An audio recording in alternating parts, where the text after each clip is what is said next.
Hello అండి. Welcome to our channel. నేను మీ సిరి. ఈరోజు మనం చెప్పుకోబోయే కథ 'ప్రియద నీదాన్ని' పార్ట్ 69. అతడి కళ్ళలోకి చూశాను. కలుసుకున్న కనుబొమ్మలు, సూటిగా నన్నే చూస్తున్న కళ్ళు, అతడు కష్టంగా దాస్తున్న అతని పెదవుల మీద నవ్వు. ఒక వింతైన కల ఉంది ఇతని ముఖంలో. అందుకే ఇంత పొగరు కాబోలు. చిరుగాలి నా చెంప మీద ఒక్కటిచ్చింది. సైట్ కొడుతున్నావా అంటూ విసుక్కుంది. దెబ్బకు తేరుకున్నాను. అతడు నన్నే చూస్తున్నాడు. నాకు టైం వస్తుంది కదా అన్నాను కోపం నటిస్తూ. అది కల అని ఇకపో లోపలికి కసిరాడు చివరిగా. థ్యాంక్స్ అంటున్న నా వైపు కళ్ళు చిన్నవి చేసి చూశాడు. ఇతని ముఖంలో ఎక్స్ప్రెషన్స్ ఉంటాయి చూడాలి. అప్పటికప్పుడు మామూలుగా మార్చడు. లేకపోతే నాకే అలా అనిపిస్తుందో తెలియదు కానీ అతని ప్రతి కదలిక నాకు స్పష్టంగా తెలుస్తుంది. మా తమ్ముని సేవ్ చేసినందుకు, వాణ్ణి ఇక్కడే ఉంచినందుకు అన్నాను మనస్ఫూర్తిగా కృతజ్ఞతగా. అతడు ఆ విషయం పట్టించుకోనట్టే ఫోన్ బయటకు తీసి దానిలోకి తలదూర్చాడు. మాట్లాడుతున్నాను కదా అన్నాను నేను. ఇంకా అవలేదా నీ వాగుడు? సైలెంట్ అనుకున్నాను, ఇంత వాగుడికాయ అనుకోలేదు అన్నాడు విసుక్కుంటూ. ఇతను ఎందుకు తన కళ్ళ ముందు నన్ను అసలు ఉండనివ్వడు? అర్థం కాదు నాకు. కనుబొమ్మలు ముడివేసి పెదవులు బిగించి చూశాను తన వంక. ఏంటా చూపు? కొడతావా? కాస్త వెటకారంగా అన్నాడు. ఆ ఛాన్స్ వస్తే తప్పకుండా నవ్వుతూ అన్నాను. అప్పటికే అతని ముఖం ఎర్రగా మారిపోయింది. కనుబొమ్మలు ముడిచి చూశాడు నా వంక. తమరు ఎలా చూసినా నేనేమి భయపడను. నువ్వు కాస్త చెడ్డవాడివి, కాస్త మంచివాడివి అనగానే ఉఫ్, రాత్రంతా మాటలు చెప్తూనే ఉంటావా?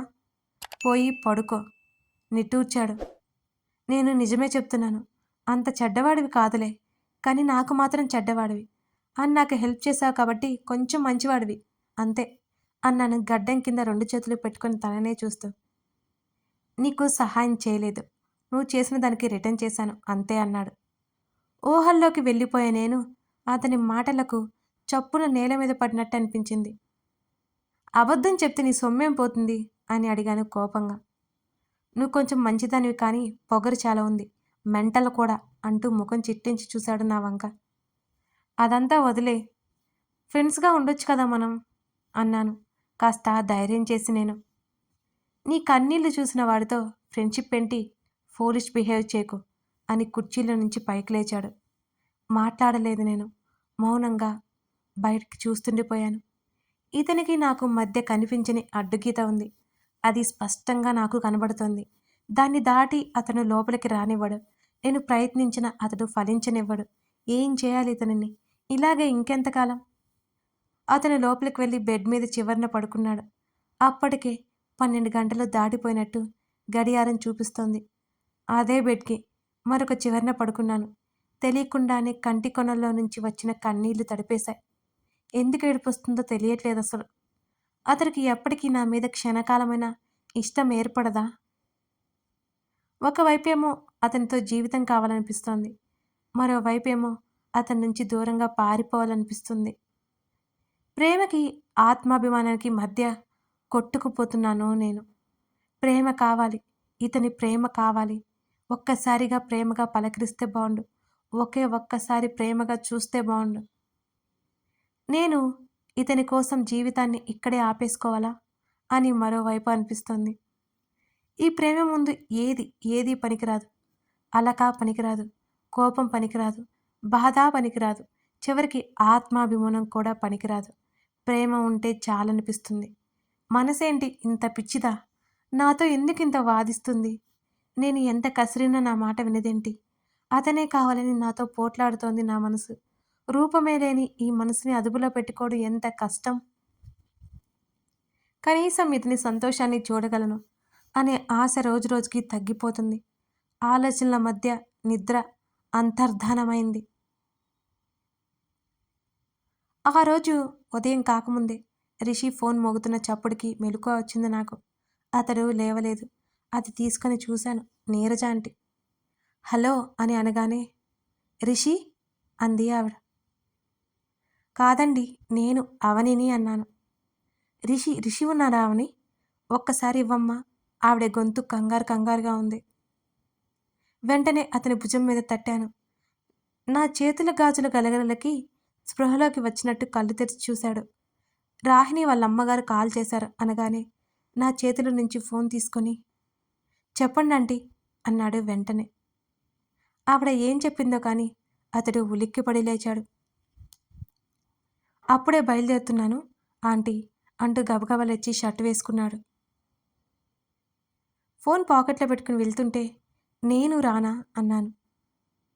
ఏమనుకున్నాడో ఏమో అక్కర్లేదు అన్నాడు. రాహినికి ఏమైందో అని నాకు కంగారుగా ఉంది. ప్లీజ్ నేను వస్తాను అన్నాను అతని వెనకే నడిచి బ్రతిమాలతో. నేను హాస్పిటల్కి వెళ్తున్నాను, గొడవ చేయకు సీరియస్గా చెప్పి ఫాస్ట్గా మెట్ల వైపుకి నడిచాడు. హాస్పిటల్ కంటే ఖచ్చితంగా రాహిని దగ్గరికి. నాకు కాళ్ళు చేతులు ఆడలేదు. ఏమైంది తనకి? భయం పట్టుకుంది. ఈ వేళప్పుడు హాస్పిటల్ కంటే మనసు కీడు చంకిస్తోంది. చీర సరిచేసుకుని మెల్లిగా కిందకి దిగాను. అప్పటికే శాంతమ్మ కిచెన్లో ఉన్నట్టు అర్థమైంది. శాంతమ్మ నా పిలుపుకి బయటకొచ్చింది. ఏంటమ్మా అప్పుడే లేచేశారు? శాంతమ్మ పనులు ఎవరికైనా అప్పచెప్పు, నువ్వు వెళ్దాంరా అన్నాను శాంతమ్మ చేయి పట్టుకొని లాగుతూ. ఎక్కడికమ్మా? శాంతమ్మ అయోమయంగా అడిగింది. నువ్వు డ్రైవర్కి చెప్పు కారు రెడీగా పెట్టమని, నేను తమ్ముడికి చెప్పి వస్తాను అనగానే శాంతమ్మ తలాడించి బయటికి వెళ్ళింది. నేను నా తమ్ముడు గదిలోకి వెళ్ళేసరికి వాడు లేచి చదువుకుంటున్నాడు. వాకింగ్కి అని అబద్ధం చెప్పి శాంతమ్మతో పాటు బయటకొచ్చాను నేను. నాతో పాటు శాంతమ్మ కూడా కంగారు పడుతుందని విషయం చెప్పలేదు నేను. ఇంతకీ ఇంతకుముందు జాయిన్ అయిన హాస్పిటల్లోనే ఉంటారా? తెలుసుకోకుండా ఎలా వెళ్ళాలి? బయటికి వచ్చేసరికి డ్రైవర్ కారు రెడీగా ఉంది. డ్రైవర్కి విషయం చెప్పాను. శాంతమ్మకి అర్థం కాలేదు. ఆమెను కూడా కూర్చోమని చెప్పి హాస్పిటల్కి బయలుదేరాం ఇద్దరం. ఒకవేళ అక్కడ లేకపోతే ఏం చేయాలో అర్థం కాలేదు నాకు. అది సోనాలి హస్బెండ్ హాస్పిటల్ కదా, అక్కడే ఉండొచ్చు రాహిణి. రాహిణి ఎలా ఉందో అని క్షణక్షణానికి భయం పెరుగుతోంది నాకు. అందుకే శాంతమ్మని తీసుకెళ్లాల్సి వస్తోంది. ప్రస్తుతం దేన్నైనా ఎదుర్కొనే అంత ధైర్యం నాలో లేదు. ఇంతకుముందు ఒకసారి ఇలాగే బయటికి వెళ్ళి కడుపులో ఉన్న బిడ్డ చనిపోవడానికి కారణమయ్యాను. ఈ టైంలో ఎంత జాగ్రత్తగా ఉండాలో నాకు తెలుసు. కానీ రాహినికి ఏమైందో అనే భయం వీడట్లేదు. అవనమ్మా, మనం ఎక్కడికి వెళ్తున్నాం అని శాంతమ్మ అయోమయంగా అడిగింది. చూసావు కదా నువ్వే అనగానే అర్థం కానట్టు ముఖం పెట్టింది. మరో పావుగంట తర్వాత హాస్పిటల్కి చేరుకున్నాం. శాంతమ్మ చేతిని పట్టుకుని మెల్లిగా లోపలికి నడిచాను. అవనమ్మా, ఒంట్లో బాగాలేదా? కంగారు పడిపోయింది శాంతమ్మ. రాహిణి హాస్పిటల్లో ఉంది శాంతమ్మ, అందుకని నిన్ను తీసుకొచ్చాను అని అన్నాను. శాంతమ్మ భయపడి కంగారు పడిపోయినట్టు నాకు అర్థమైంది. ఆమె ముఖంలో నాకు స్పష్టంగా కనిపిస్తున్నాయి కంగారు. రిసెప్షన్లో అడిగి ఇద్దరం లిఫ్ట్లో పైకి వచ్చాం. ఐసీయూ ముందు ఉన్న వెయిటింగ్ చైర్స్లో కూర్చొని కనిపించాడు రాహిణి పేరెంట్స్ ఇద్దరు. వాళ్ళ దగ్గరికి వెళ్ళగానే ఆశ్చర్యంగా చూశారు నన్ను. ఏమైందండి, రాహిణికి ఎలా ఉంది అని అడిగాను. నా అనుమానం నిజమయ్యేసరికి నాకు భయం వేస్తోంది. సీరియస్ అయిందవని, ఇంక నెల రోజులు కూడా లేవట. ఆవిడ నోటికి చెయ్యడ్డు పెట్టుకుని ఏడుస్తోంది. ఆవిడ భుజాల చుట్టూ చెయ్యేసి భుజం తడుతున్నాను. పాపం తల్లి కదా, తన కళ్ళ ముందే తన కూతురు ప్రాణాలు పోతాయంటే ఏ తల్లి అయినా ఎలా మామూలుగా ఉంటుంది? ఆవిడని ఓదార్చడం నా తరం కావడం లేదు. రాహిణి వాళ్ళ నాన్నగారు కూడా కళ్ళు ఒత్తుకుంటూ గంభీరంగా ఉండడానికి ప్రయత్నిస్తున్నారు. పాపం ఆయన వల్ల కావడం లేదు. కూతురు భవిష్యత్తు కోసం బంగారు బాటలు వేయాలనుకున్న ఇద్దరు ఆ కూతురే లేదనుకుంటుంటే భరించలేకపోతున్నారు. ఇన్ని రోజులు బ్రతకడమే గ్రేట్, ఇక మేమేం చేయలేము అని డాక్టర్లు చేతులెత్తేశారు అని ఆవిడ చెప్తూ నిన్ను కూడా హాస్పిటల్కి రమ్మని మిమ్మల్ని కాల్ చేయమని చెప్పింది ఆలోపు నువ్వే వచ్చావు అంది నీరజ గారు. లోపలగా రిషి ఉన్నాడు వెళ్ళు. తను వచ్చాక వెళ్తాను అన్నాను నేను. లేదవని, నిన్ను తీసుకురాలేదని రిషి మీద గొడవ పడుతుంది. తనని వదిలిపెట్టి రిషి వెళ్ళడు కదా. చివరి క్షణంలో నా కూతురికి సంతోషాన్ని కలిగిస్తున్నందుకు నీకు చేతులెత్తి నమస్కారం పెట్టాలి అంటున్న ఆవిడ్ని చూసి కంగారుగా చేతులు దించేసి, ఇందులో నేను చేసింది ఏమీ లేదు.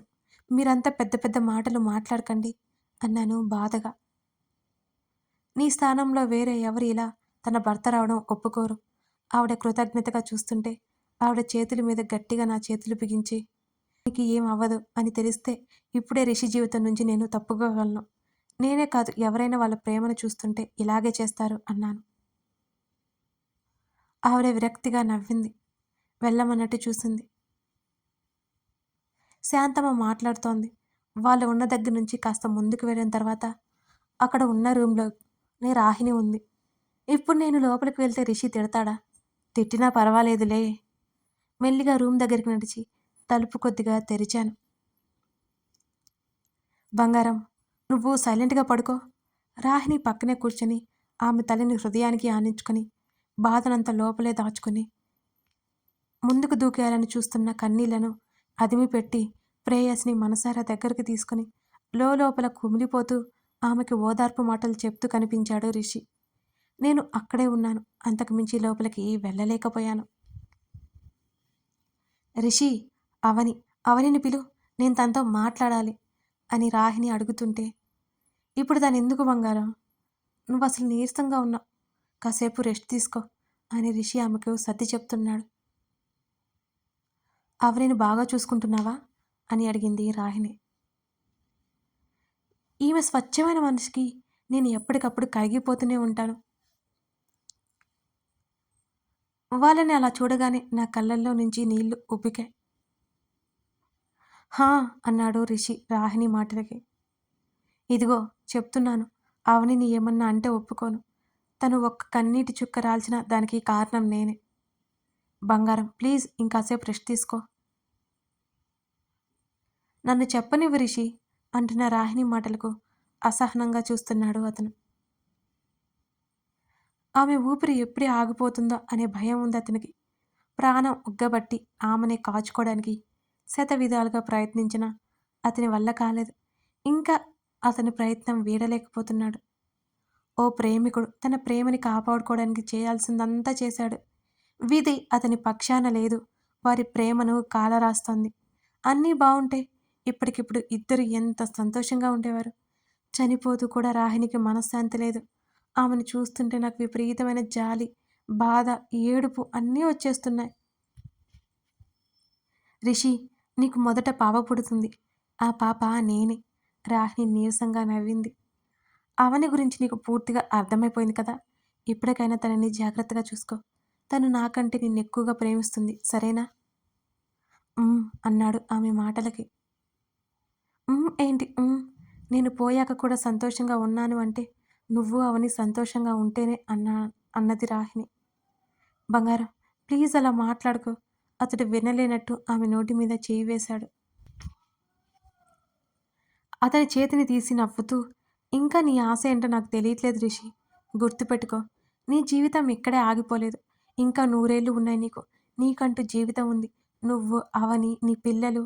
నీరసంతో ఆమె మాట లోతుగా వస్తోంది. వచ్చే జన్మంటూ ఉంటే ఈసారి సంపూర్ణ ఆరోగ్యంగా పుట్టి నీ ప్రేమను జీవితాంతం పొందాలని దేవుణ్ణి కోరుకుంటాను అని రిషి చేతి మీద ముద్దు పెట్టుకుని, నేను చెప్పినవన్నీ గుర్తున్నాయి కదా నీకు అని ఆమె అనగానే అన్నాడు లోగొంతుకతో. సెలయేటికి ఏదో అడ్డుపడినట్టు అతని మాట మూగపోయింది. అతని చెంపల మీద జరుగుతున్న కన్నీళ్లు ఆమె తల మీద పడుతున్నాయి.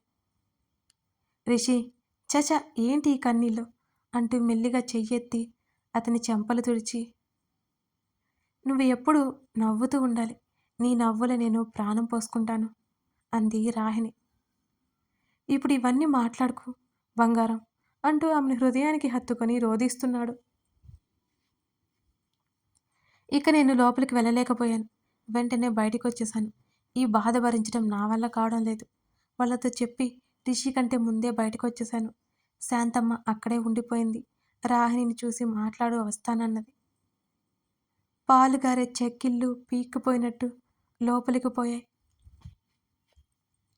ఆకర్షించే ఆ అందమైన కళ్ళు జీవం లేని వాటిలా చూస్తున్నాయి.